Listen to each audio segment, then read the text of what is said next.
My slice of paradise was a modest 2 acres, tucked against a creek that babbled like it had stories to tell. The land wasn't much by HOA standards, no manicured lawn or cookie-cutter mailbox, but it was mine.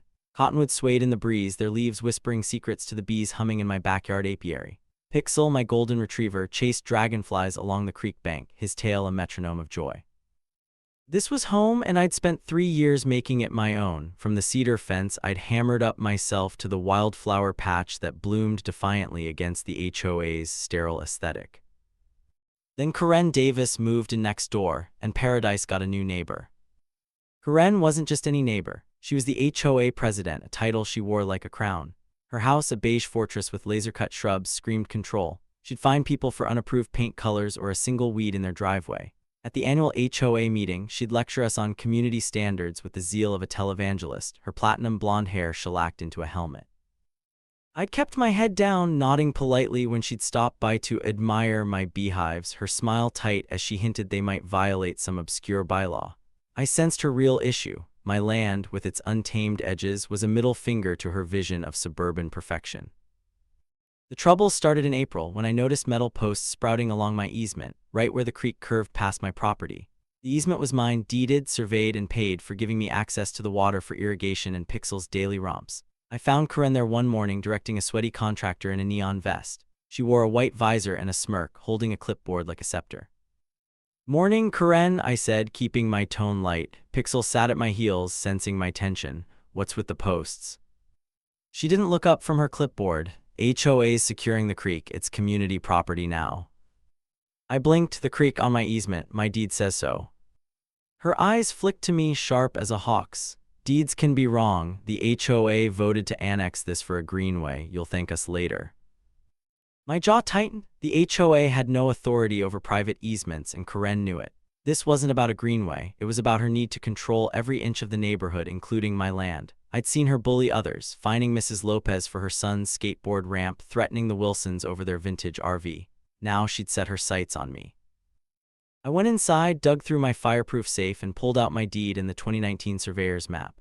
The easement was clearly marked, a 20-foot strip along the creek, mine by law. I scanned the documents and emailed them to Karen with a polite note. "Hi Karen, attached are my deed and survey. The easement is private property. Please remove the posts. Happy to discuss." Her reply came in 10 minutes, all caps. "This is an HOA matter. Your documents are outdated. Cease interfering." Pixel whined as I read it like he knew a storm was brewing.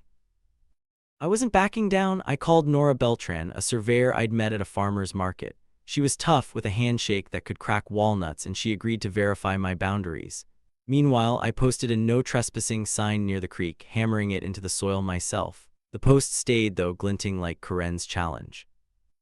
2 days later, Karen escalated. I was sipping coffee on my porch when a sheriff's cruiser rolled up. Deputy Rogers stepped out, all broad shoulders and mirrored sunglasses. Pixel wagged his tail, but I felt my stomach knot. Karen stood by her mailbox, arms crossed, looking like she'd already won. "Morning," Rogers said, tipping his hat. "Got a call about a property dispute." I nodded, grabbing my documents, happy to clear it up. Karen marched over, her heels clicking on the asphalt. "He's trespassing on HOA land," she said, pointing at my sign. "That creek's ours, and he's obstructing our project." Rogers raised an eyebrow, turning to me. I handed him the deed and survey, explaining the easement.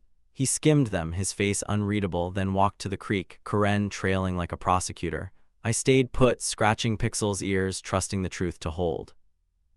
After 10 minutes, Rogers returned. "Ma'am," he said to Karen, "this easement's private. His documents check out. You'll need to remove those posts." Karen's face went crimson, her lips a thin line. "This is outrageous. The HOA has rights." Rogers tipped his hat again. "Not here, ma'am. Have a pleasant day." He drove off, leaving Karen fuming. I expected her to argue, but she just glared at me, her eyes promising retribution. "This isn't over," she hissed, storming back to her house. I exhaled, petting Pixel. The creek sparkled under the noon sun, still mine for now. But Karen's parting shot echoed in my head. I knew her type. Losing wasn't in her vocabulary. That night, I ordered 4 motion sensor cameras, their infrared lenses my new sentinels. I also called Elliot, my lawyer, to prep for whatever Karen cooked up next. The bees buzzed in their hives, oblivious to the war brewing. I watched the cottonwoods sway, wondering how far Karen would go to bend my land and me to her will. 2 weeks after Deputy Rogers shut down Corinne's fence scheme, I thought I'd won a battle. I was wrong. Corinne Davis, HOA president and master of petty vengeance, wasn't the type to slink away. Her defeat at the creek only sharpened her claws, and I was about to feel them. It started with a gut punch. I came home from the farmer's market, Pixel bounding ahead when I saw the carnage. My cedar fence, the one I'd spent a summer nailing together, was slashed in 3 places, splintered boards gaping like wounds. Tire marks gouged the creek bank, mud churned into a mockery of my wildflower patch. Worst of all, one of my beehives lay toppled, frames scattered like broken toys, honey oozing into the grass. The bees swarmed in confusion, their hum a frantic SOS. My chest tightened. Those bees were my pride, each hive a small miracle of patience and care. Then Pixel yelped, limping toward me. My heart sank as I spotted the culprit, a nail board half buried near the fence line, its rusty spikes glinting. Blood matted his paw. I scooped him up, his whimpers cutting deeper than the nails. At the vet, Dr. Chen extracted 2 spikes, prescribed antibiotics, and warned me to watch for infection. He'll be okay, she said, but her eyes said something else. Whoever did this meant harm. I was done playing nice. Corinne's face flashed in my mind, her crimson rage when Rogers sided with me.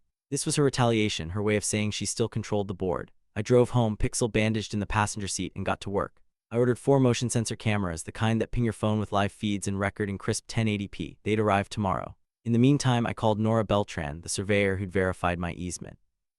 She was all business, promising to restake my property by noon. Nobody messes with my markers, she growled, and I believed her. Nora arrived the next morning, her pickup rattling with fluorescent stakes and laminated placards. She hammered markers into the corners of my easement, each one screaming ownership. The placards, bolted to the stakes, warned of criminal penalties for tampering with survey monuments. Let's see them try, Nora said, wiping sweat from her brow. I nodded, but my eyes scanned Corinne's beige fortress across the street. Her curtains twitched. She was watching. At night, I installed the cameras, their red LEDs blinking like sentinels. I barely slept, my phone propped on the nightstand, waiting for a ping. At 1:13 a.m. it came. The alert jolted me awake, Pixel stirring at my feet. I opened the app, and the live feed lit up my screen. 2 figures skulked near the creek, hoodies shadowing their faces. One was lanky, clutching bolt cutters, his movements jerky. The other, shorter, with platinum blonde hair spilling from her hood, moved with purpose. Corinne's, no mistaking that hair, glowing like a beacon under the moonlight. They yanked Nora's stakes, tossing them into the creek with splashes that echoed in the feed. The lanky guy hesitated, glancing at Corinne as if seeking approval. She gestured sharply and he obeyed, snapping a placard with the bolt cutters. My blood boiled, but I stayed calm, saving the footage to my cloud drive. This was gold, evidence that would bury them. I called Deputy Rogers at dawn, emailing him the video. He was at my door by 7:30, coffee in hand, watching the footage on my laptop. Well, damn, he said, pausing on a frame where the lanky guy's face caught the light. That's Chandler Hicks, local troublemaker on probation for check fraud. Been quiet lately, guess not anymore. And the blonde, I asked, though I knew. Rogers smirked. Corinne Davis, HOA queen, let's pay them a visit. He raided Chandler's trailer first, a rusted hulk on the edge of town. Body cam footage later showed Chandler in pajama pants, hair wild, swearing he'd been asleep all night. Rogers held up a still from my camera, Chandler mid-grimace, bolt cutters gleaming. Chandler's mouth shut like a trap. At Corinne's, things got spicier. Rogers found 3 of Nora's stakes in her garage, stacked beside a half-empty can of spray paint, neon orange, the same color defacing my no trespassing sign. A crumpled placard lay in her trash, its warning mocked. Corinne, in a silk robe, played innocent. Chandler stored tools here, she said, her voice syrupy. I had no idea. Rogers wasn't buying it. Ma'am, you're on camera tossing stakes, save it for the judge. They were arrested for criminal mischief and trespassing. Corinne made bond by noon, her lawyer already circling like a shark. Chandler, stuck on a probation hold, wasn't so lucky. His 2021 fraud conviction meant no bond until a hearing. I watched Corinne's SUV peel out, her glare burning through her tinted windows. Pixel limped to my side, his bandage fresh. The bees still buzzed, disoriented but alive. I patched the fence that afternoon, sweat mixing with relief. The cameras stayed on, their LEDs my new best friends. Nora swung by, restaking the creek with a grin. Told you they'd try, she said. I laughed, but my mind was on Corinne. She'd lost this round, but her need to control was a wildfire, and I was still in its path. Elliot, my lawyer, called to say he was digging into the HOA's books. Something's off, he said. Stay sharp. The creek glinted under the dusk, its ripples a quiet promise. I scratched Pixel's ears, vowing to protect this land. Corinne thought she could break me. She was about to learn how wrong she was. Corinne Davis and Chandler Hicks were in handcuffs, but I knew better than to celebrate. Corinne's arrest for trespassing and criminal mischief was a start, not an end. Her need to control the neighborhood, my creek, my land, every blade of grass, was a sickness, and she wasn't cured. As I patched my beehives, the hum of surviving bees steadied my nerves. Pixel, his paw still bandaged, slept by the creek. The cameras blinked, guarding my easement. but the real fight was shifting from the mud to the courthouse. My lawyer, Elliot, called the morning after the arrests. HOA's books are a mess, he said, his voice sharp with suspicion. That $3,500 gate Karen put on your easement, fishy, I'm subpoenaing their records. I trusted Elliot. He was a bulldog with a law degree, the kind who'd sniff out dirt and bite hard. I gave him the green light, sensing Karen's claws went deeper than vandalism. A week later, Elliot's hunch paid off. The HOA's financials revealed a cashier's check, signed by Chandler, for the gate's $3,500 drawn from the reserve account. But that was just the tip. Chandler, the HOA's bookkeeper, had siphoned $46,900 over 2 years for grounds improvements that never happened. No new benches, no playgrounds, just ghost projects. Receipts were shoddy, some handwritten, others stamped with a neon green approved that looked like a kid's craft project. Elliot grinned over coffee at my kitchen table. This is fraud, plain and simple, Chandler's cooked. But Karen's name was in the dirt too. Several checks labeled consulting fees went to her personal account, $12,000 total. Her HOA reign wasn't just about control, it was a hustle, squeezing the neighborhood for cash while she fined us for crooked mailboxes. I pictured her in her beige fortress, tallying her empire's profits, my creek the latest jewel she craved. The thought made my skin crawl. Elliot filed the evidence with Detective Miriam Page, a white-collar crime specialist with a stare that could melt steel. She raided Chandler's trailer, seizing his laptop. It was a goldmine, forged receipts, fake meeting minutes, even a word template for those green stamps. Page's report confirmed Chandler orchestrated the fraud, but Karen's fees tied her to the scheme. She used her HOA crown to greenlight his scams, skimming the profits. Page added felony theft and conspiracy to their charges. Karen lawyered up fast. James Hall, a $600 an hour shark, swooped in, all slick suits and stonewalling. He refused interviews, claiming Karen was misled by Chandler. I wasn't surprised, Karen's type never admits fault, but Chandler was cracking. Facing probation revocation for his 2021 check fraud plus new felony charges, he was a cornered animal. Page offered a deal, testify against Karen, and he'd get 4 years with parole and 2, tacked onto his 18-month probation violation. Chandler took it, his loyalty to Karen evaporating like dew on the creek. The HOA board, blindsided, held an emergency meeting. Neighbors packed the community center, their whispers buzzing like my bees. Mrs. Lopez, still bitter over her skateboard ramp fine, demanded Chandler's head. The board voted unanimously to press charges, their trust in Karen shattered. I stayed quiet in the back, Pixel at my feet, watching the empire crumble. But Karen's glare from across the room, sharp even through Hall's shadow, told me she wasn't done fighting. Elliot warned me the case could drag. Karen's got money and a pitbull lawyer, he said, but we've got the truth. I nodded, staring at the creek from my porch. The fluorescent stake snore replanted glowed under dusk, defiant. Pixel limped less now, his tail wagging again. The bees were rebuilding frame by frame. I was too, but Karen's shadow loomed.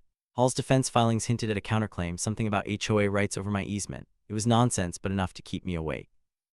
I turned up the camera's sensitivity, their pings a nightly ritual. Elliot was digging deeper, chasing rumors of more HOA scams. Page promised a warrant for Karen's bank records. The creek murmured, its ripples catching the moon. I scratched Pixel's ears, feeling the weight of the fight ahead. Karen thought she could outlast me. She didn't know I was rooted here like the cottonwoods, ready for her next move. The courtroom smelled of polished wood and tension, its pews packed with neighbors who'd endured Karen Davis's HOA tyranny. I sat in the front row, Pixel's absence a quiet ache. He was home, paw nearly healed, safe from this circus. Karen sat at the defense table, her platinum hair a stark contrast to her orange jumpsuit. Chandler Hicks, slouched beside his public defender, avoided her gaze. After months of legal wrangling, today was the reckoning. My creek, my bees, my peace hung in the balance, and I was ready to see Karen's empire fall. The prosecutor, a wiry woman named Lena Cruz, built the case like a brick wall. She started with my motion sensor footage from that 1:13 a.m. night, Karen and Chandler yanking Nora's stakes, tossing them into the creek. The courtroom's projector hummed, casting their moonlit crime on a screen. Karen's face, sharp with purpose, drew gasps from the gallery. Chandler's hesitation, his glance at her, earned a murmur. I clenched my fists, remembering Pixel's yelp, the shattered beehive. This wasn't just about land, it was personal. Cruz called Chandler to the stand. He'd taken a plea deal, 4 years, parole and 2, plus 18 months for his probation violation in exchange for testifying. He looked smaller than on camera, his hoodie traded for a cheap suit. Karen planned it, he said, voice low but clear. She wanted the easement for the HOA, said it'd boost her clout, promised me a cut if we annexed it. He admitted forging HOA records to fund the gate, pulling stakes to scare me off. She called the shots, he said, glancing at Karen. Her glare could have cut glass. Cruz played my Ring camera footage next, timestamp 12:47 a.m., showing Karen and Chandler loading rebar into her SUV. The stakes glinted in the dark, undeniable. The jury leaned forward, faces grim. Cruz layered on the financials, $46,900 in fake HOA projects, $12,000 funneled to Karen as consulting fees. Corinne's lawyer, James Hall, objected, claiming she was a victim of Chandler's schemes. But Cruz's evidence, bank records, Chandler's laptop files was a sledgehammer. Hall's slick arguments crumbled. Corinne took the stand, a last-ditch play. She claimed ignorance, painting herself as a civic-minded HOA president betrayed by Chandler. "I only wanted a better community," she said, voice trembling for effect, but her eyes betrayed her, cold, calculating, the same eyes that glared when Rogers shut down her fence. The jury wasn't buying it. Neither was I. Her need to control, to own every inch of the neighborhood had led her here. Closing arguments were swift. Cruz called Corinne the architect of a conspiracy, her greed and power less plain. Hall spun a tale of misunderstanding, but it felt hollow. The jury deliberated 3 hours, each minute a weight on my chest. When they returned, the foreman's voice was steady. "Guilty on all counts. Felony, conspiracy, theft, criminal mischief, trespassing." The gallery exhaled a collective release. The judge didn't flinch at sentencing. Corinne got 18 months in prison, $32,000 restitution to me for damages, and $46,900 to the HOA. Her bond was revoked, her no-contact order set for 5 years post-release. Chandler's sentence held as agreed, his testimony sparing him worse. As deputies cuffed Corinne, I caught her eye. Her mask slipped, revealing raw fury. I waved, not out of spite, but because this was closure. She tried to break me, my land, my bees. She failed. Outside, the April sun warmed my face. Neighbors clapped my shoulder, their relief mirroring mine. Mrs. Lopez hugged me, whispering, "You stopped her." I drove home, the creek glinting like a promise kept. Pixel greeted me, tail thumping, his bandage gone. The beehives hummed, frames slowly rebuilding. Elliot called, already planning to monitor Corinne's restitution. "She's down, but stay sharp," he said. I nodded, knowing her shadow might linger. That night, I sat by the creek, cameras still blinking. The cottonwoods swayed, their whispers softer now. Corinne's empire was dust, her control a memory. I'd fought for this land, for Pixel, for the bees.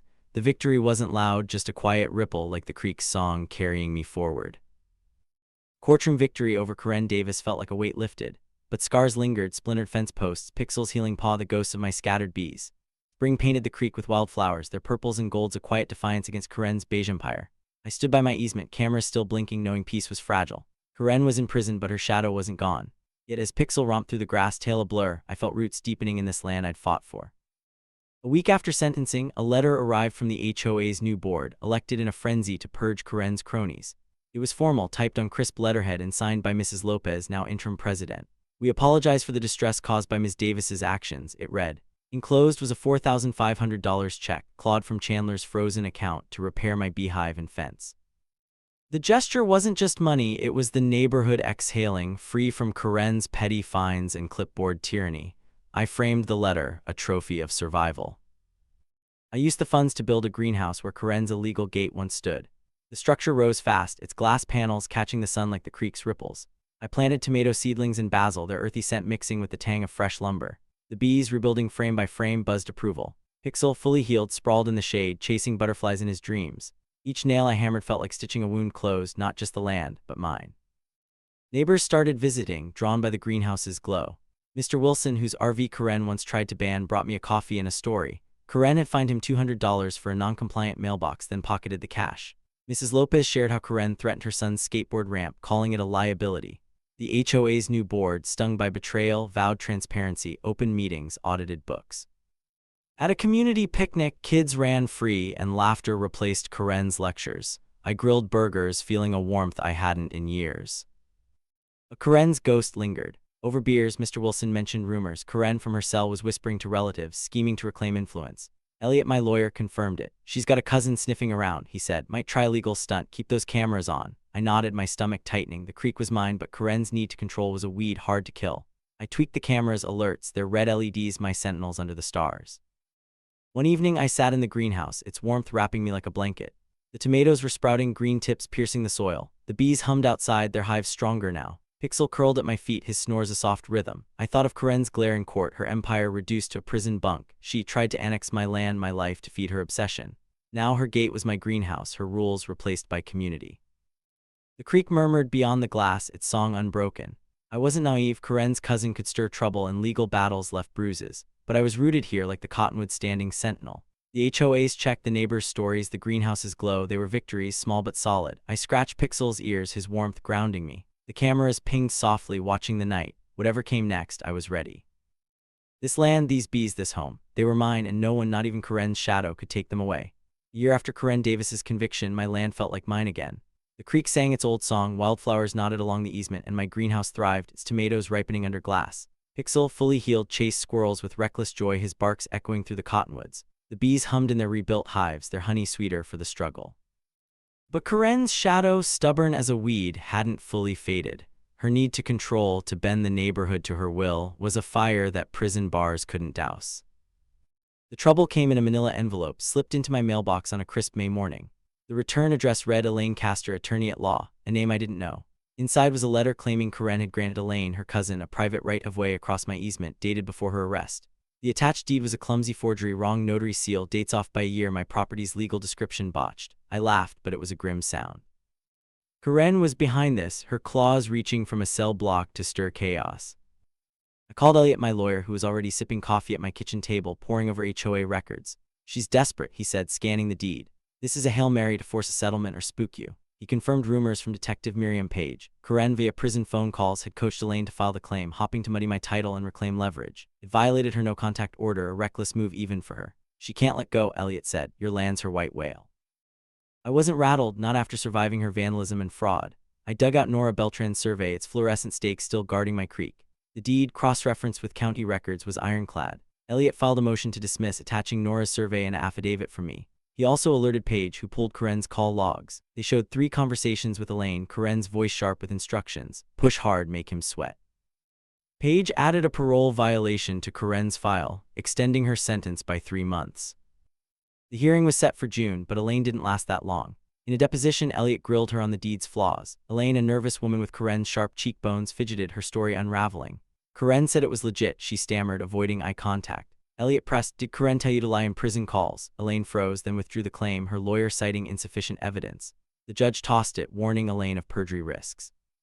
I sat in the gallery, Mrs. Lopez beside me, her nod a quiet high five. Back home, neighbors buzzed with the news. Mr. Wilson, over a beer at my porch, called it Karen's last tantrum. The HOA's new board, led by Mrs. Lopez, sent a group text, she's done, we're free. But I felt her ghost in their laughter, a reminder of how one person's obsession could choke a community. I checked my cameras, their LEDs steady, and walked the creek. The stakes glowed under dusk, unyielding. I planted sunflowers along the boundary, their golden heads a middle finger to Karen's schemes. Elliot called that night. Paige says Karen's furious, lost privileges for the calls, she's got nothing left. I thanked him, but my mind was on the land. Karen had tried to annex it, to own me, because control was her oxygen. Now her cousin's failure was my victory, small but sharp. The greenhouse smelled of basil, the bees danced, and Pixel sprawled in the grass. I wasn't naive, trouble could sprout again, but I was ready. The creek's ripples caught the moon, a mirror of resilience. Sprout Tomorrow, a nonprofit eyeing Karen's foreclosed lot, had invited me to consult on a community garden. The irony wasn't lost, her land, once a fortress, could bloom for us all. I scratched Pixel's ears, his warmth my anchor. Karen's last gasp had failed, but the sunflower stood tall, and so did I. Karen Davis's defeat left a void, but voids can bloom. Her beige fortress, once a monument to control, sat empty after foreclosure, its manicured lawn browning under neglect. The creek beside my land sparkled, free of her stakes, and my greenhouse thrived, tomatoes heavy on the vine. Pixel raced through the wildflowers, his paw long-heeled, while the bees hummed in their hives, their honey a testament to survival. Karen was gone, prison-bound, her schemes crushed, but the neighborhood she'd choked was ready to breathe again. I felt it too, a lightness in my chest, though my cameras still blinked, wary of shadows. July. Sprout Tomorrow, an organic farming nonprofit, bought Karen's property at auction. Their director, Maya Chen, a wiry woman with dirt-stained hands, knocked on my door. We're turning that lot into a community garden, she said, eyes bright. Pollinators, veggies, the works, want to consult. I grinned, the irony sharp. Karen's land, her throne of HOA fines and threats, would feed the community she'd bullied. I agreed, picturing sunflowers where her mailbox once stood. Volunteer Day came on a blazing August morning, the air thick with humidity and hope. I hauled my brush cutter to Karen's former lawn, its blades eager to erase her sterile legacy. Neighbors swarmed the lot, a mix of familiar faces and new ones, all shedding the weight of Karen's reign. Mrs. Lopez, now HOA president, wielded a shovel, her laugh free of the tension Karen's fines once caused. Mr. Wilson, his RV finally unthreatened, hauled compost bags, joking about liberating the soil. Kids darted through, chasing Pixel, who basked in the chaos, his tail a golden blur. Deputy Rogers showed up, sleeves rolled, his sheriff's hat swapped for a baseball cap. Couldn't miss this, he said, planting tomato seedlings with a grin. I clapped his shoulder, grateful for his role in Karen's downfall. Nora Beltran, my surveyor, arrived with a wheelbarrow, her stakes still guarding my creek. From boundaries to beds, she quipped, nodding at the raised garden frames. The HOA's new board, transparent and untainted, mixed soil alongside us, their chatter about open budgets a stark contrast to Karen's secret scams. We tore out Karen's sod, its uniformity a relic of her control. In its place we built raised beds, their cedar frames smelling of promise. Sunflowers went in first, their seeds a nod to the ones I'd planted against Karen's forged deed. Squash, carrots, and kale followed, each row a middle finger to her empire. The kids painted signs, grow together, be kind, their colors clashing with Karen's beige aesthetic. Sweat stung my eyes, but the laughter, the clink of shovels, the hum of my bees nearby, it was a symphony of rebirth. By noon the lot was transformed. Where Karen's lawn once suffocated, green shoots peeked from soil and pollinator patches buzzed with early visitors. Maya stood on a crate thanking us. "This garden for everyone," she said, "but especially for you." She nodded at me and the crowd clapped. I shrugged, heat rising to my face. "Just wanted my creek," I said, earning laughs, but inside I felt that this wasn't just about my land. It was about us reclaiming what Karen stole: community, trust, joy. Rogers handed me a water bottle, his eyes on the garden. "You started this," he said, sticking it out. "Those cameras, the evidence, made this possible." I nodded, the weight of the fight, Pixel's injury, the shattered hives, the courtroom settling into pride. Karen had tried to annex my easement, my peace, to feed her obsession. Now her land was ours, her control a memory. Dusk fell, we lit lanterns, their glow dancing on the beds. Pixel sprawled by my feet, panting happily. Mrs. Lopez raised a toast to new roots. Glasses clinked and I sipped, the creek's murmur blending with the chatter.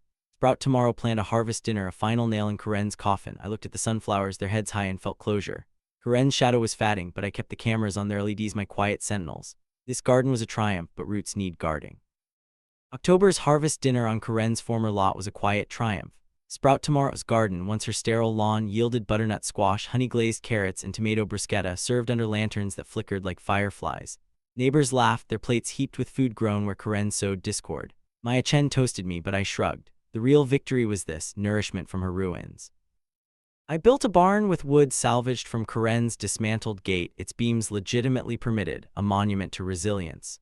The creek glinted nearby, my easement secure. Pixel raced through the fields, his joy a mirror of mine. The bees thrived, their hives humming with life. My cameras, still vigilant, caught only sunflowers swaying. Chandler's letter arrived from prison, an apology scrawled beside a hand-drawn orchard map. He'd earned a paralegal certificate seeking redemption. I wrote back, mentioning the sunflower's height, leaving the door ajar. Karen's $58 monthly restitution checks trickled in, symbolic pennies against her debt. Her control was gone, her shadow faded. The garden's success, the barn's strength, Pixel's bounds, they were my peace. Karen's land now fed us all, her tyranny buried under soil and roots. I stood by the creek, its ripples singing closure, and knew I'd earned this home.